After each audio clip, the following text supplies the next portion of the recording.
everybody ready?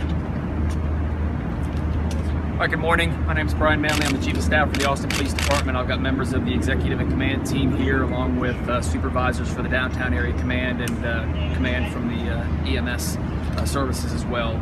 We want to give you a briefing on what has occurred early this morning on 6th Street. I know that you all are aware that the initial broadcast that we put out were that we had an active shooter on 6th Street. Based on the information that was occurring at that time, that is what we believed happened, and I'll go into the incidents here in a moment. However, at this point, we do not believe, nor are we classifying this as an active shooter. What we had was two separate incidences that occurred in very close proximity to each other, both in location and time, that made us initially believe it was an active shooter. I'm going to go into each incident independently and go through those, and then Commander Benavides from EMS will give you updates on the individuals that have been transported to the hospital, and then we'll be available for questions. But this all started at 2:17 this morning when APD received a call that we had a female that was shot in the 200 block of East 6th Street. Within the next minute or two, we received multiple calls of shots being fired on 6th Street. Officers, this being 6th Street with officers in every block, officers were on scene immediately. The officers also heard shots and called in reports that shots had been fired. As the officers were arriving on scene, they located additional victims. What we will describe is that we had 5 individuals that were shot in this incident that occurred on 6th Street that we know of right now. One, a female that we believe to be in her 20s, is deceased. She was deceased on scene. There were 3 other individuals that were transported to the hospital for medical care, and there was 1 individual who refused transport. And Commander Benavides will go more specifically into the condition of all of those victims here shortly.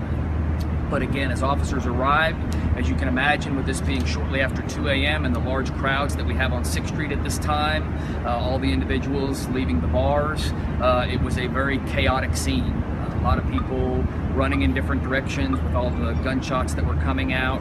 Our officers did a fantastic job coming in and trying to get to the victims and get aid immediately. EMS, again, being so close by, was able to get in and immediately start providing medical assistance and transporting those that were in need of care. As this incident was occurring, again, I said the initial incident occurred at 2:17 in the morning. We then had at 2:24 in the morning, we got a call of a subject being assaulted in the 800 block of Trinity near a parking garage. In this disturbance, it was a disturbance that occurred in the parking garage. One individual did pull out a weapon and fire it at another individual. And so given the fact that we had just had multiple shots fired on 6th Street, then we have another incident occur several blocks away with shots being fired again in that incident, the initial concern was that we had an individual that was engaging in active shooter tactics in an entertainment district. But again, that is not what our assessment is at this point. These were 2 isolated incidents. In the second incident that occurred in the parking garage, we do not know that there was anyone that was struck by gunfire. We do not have any victims from that. There were other individuals in that parking garage that observed this disturbance and observed the suspect fire their weapon. They engaged the suspect, disarmed him, and took him down. The suspect in that incident was subsequently transported to the hospital for treatment of injuries he received by the citizens that came in and assisted in putting a stop to his violence. So again, that was a separate incident that was unrelated to the occurrences that happened here moments earlier on 6th Street. So from everything we can tell at this point through the initial investigation, these are 2 unrelated incidents that occurred in close proximity, both location and time. We have taken, we have multiple individuals, witnesses that we are currently interviewing down at APD headquarters. We had 1 individual who was initially noted as a person of interest. However, that person's status at this point is still undetermined. So we're speaking with that individual as well. As you can imagine, with there being so many people out at this time, there were a lot of individuals that were giving us descriptions, and those descriptions are consistent to a certain extent, but as you would expect, not all the same. What we do at this point at least believe is that we've got either a light-skinned black male or Hispanic male in their 20s, but again, clothing descriptions and all were varied at that point. So that's all part of the ongoing investigation, and we really can't go any further into that. I think what's important to note at this point, again, I think we did a good job of coming in and securing the scene. In the day of social media that we live in today, we know that there are a lot of individuals that have captured either this incident or the aftermath of this incident on their cell phones or other personal devices. It's very important for us to successfully investigate and handle this incident that we obtain all of those videos. And we would ask that anyone that has video, whether it be on your cell phones or camcorders or whatever you may have, if you will please forward that to us at police3, just as it's spelled, P-O-L-I-C-E, the number 3, police3 at Austin, Texas, all spelled out and all together, .gov, G-O-V. So again, that's police3 at Austin, Texas, .gov. We also have our homicide tip line that's always available. So again, if there are individuals that have information regarding this incident that occurred tonight, there were a lot of people down here. We know people saw things, we know people heard things, and it's of the utmost importance that we capture as much of that information as we can.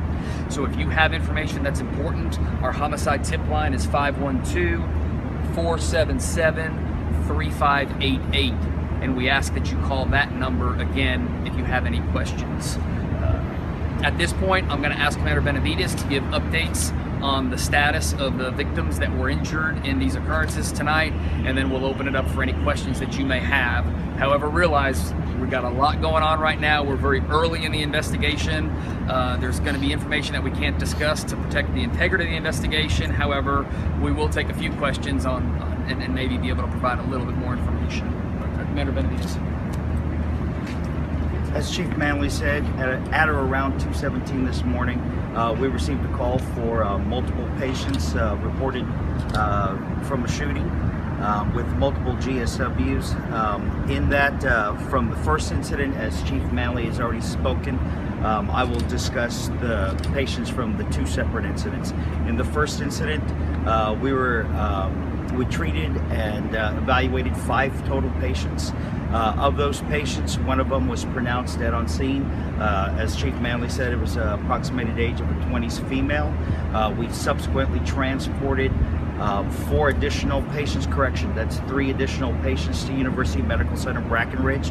All of them are in females, approximated in their 30s. They were all transported with serious but not expected to be life-threatening injuries. We also obtained 1 refusal on the scene. On the second incident, as Chief Manley pointed out, we had a victim that sustained injuries from a reported assault. They too were transported to University Medical Center Brackenridge. That was a male. I believe that's a approximated 20s male, and he was transported with non-life-threatening injuries as well. That's all we have for our side. And actually, let me give just a little bit more information as how all of this started on 6th Street. So, our initial investigation, we believe that there was a disturbance between individuals, and the suspect in the shooting incident on 6th Street pulled out a weapon and began firing that weapon into the crowd, and at which point these victims were struck. So with that, I'll open it up for questions. Again, we're early on in the investigation, but if there are any questions you may have, we'll take those. You're still looking for a shooter? Yes, we are still actively looking for 4 females and 1 male got struck. From the first incident?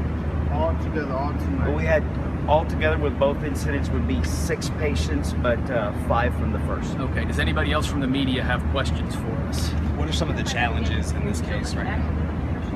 I'm sorry, let me go ahead. What are some of the biggest challenges that you have with the 6th Street shooting, just in general? What are some of the big obstacles that stand in your way?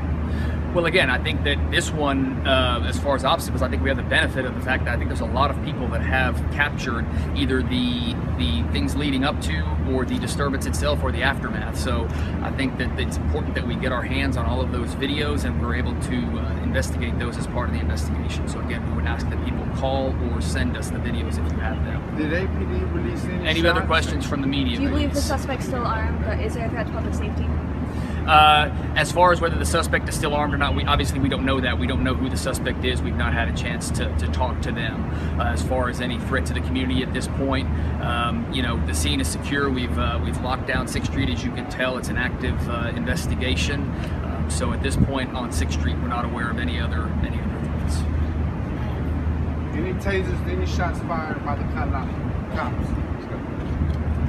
Anybody else have any questions for You us? said that they fired open into the crowd. Were these like unknown suspects, or did these people know each other in an argument? It was an open firing, random. That'll be part of the ongoing investigation, whether there's any relationship between the suspect and any of the victims that were struck. Anybody from media have any more questions? Is that all the questions we have? A question. All right. From the Daily Texan, could you repeat the ages or the ages you think the victims are? I'll let Commander Benavides answer that. So the patients that we transported to University Medical Center Brackenridge were females approximated in their 30s, and then one male from the second incident approximated age in his 20s. And that was the suspect in the second? I don't know about suspect. It was just a patient that we transported. Male That would was be from the Trinity garage. The individual from the garage, we do believe it's the individual that fired the shots in the garage that was then subsequently taken down by some citizens that got involved, and we believe that he is the one that was transported for medical care. What's the crossroad on that garage, sir? Trinity and... It's the 800 block of Trinity. So there was a young lady that was shot in the chest earlier, and the police applied pressure for about 15 minutes. Can you comment on why it took so long to get her to EMS? We show that EMS was on scene within minutes, and folks were transported as soon as they were stabilized. We'll take the last question. Thank y'all. All right, thank you.